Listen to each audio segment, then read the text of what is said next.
To look at the US dollar, Japanese yen, euro US dollar, as well as the US macro picture, we are joined by Patrick Reid from Adamis Principle.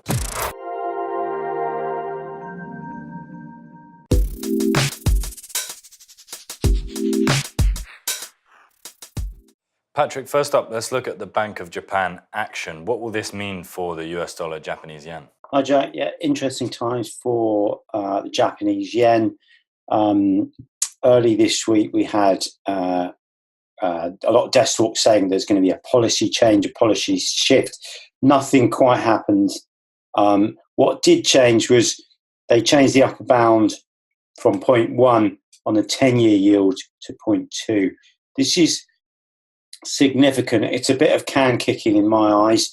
The key points to on my radar is 0.2 will get tested. JGB futures are being hammered now every day, Monday to Friday around 10 a.m. Tokyo time.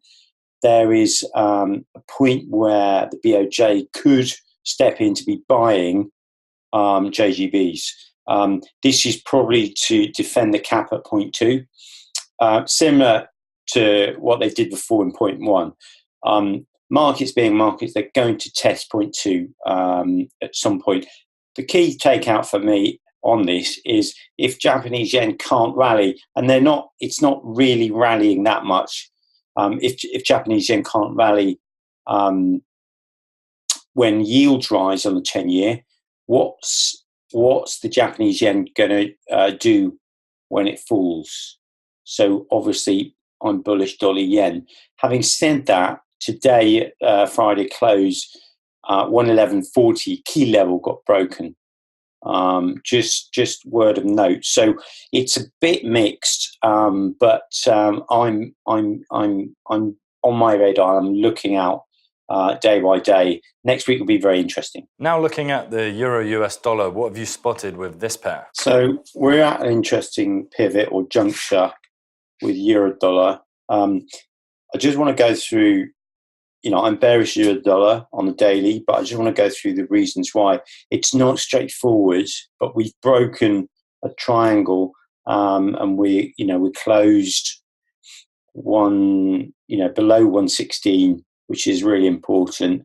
I think all things aside, you've got a formidable US macro picture, which is largely jubilant. It's very, very good. Just going to run through some of the stats here. GDP 4.1, PCE about 1.9, CPI 2.9, year-on-year growth. Housing a problem, but it doesn't, wages not tanking, full capacity in jobs, wages up and down, but not tanking. Unemployment for about around 4%. So by and large, it's all great. I mean, ISMs recently were a touch softer, but this is all good. It's all for the good. And, euro dollar's not been, it's not been straightforward, but I just see 115 being tested. Expect buys though, because it's a very good level. But then eventually I see it breaking for more downside. Finally, what are your thoughts on the US macro picture at the moment? Okay, so the Fed like to run things hot, or some desks are certainly talking about this. So I dug a bit deeper. I've been talking to some tier one macro agencies, and basically, if you look at the FCI index, the Financial Conditions Index, it's still showing a relatively easy environment, despite QT, despite Fed funds rate being increased at around 25 basis points 4 times a year. So in that sense, the Fed is way behind the curve. This is a problem. If you look at CPI, it's around 2.9 year on year. So, it's overshot the Goldilocks, which is 2%. Many central banks say this, certainly the Fed has previously.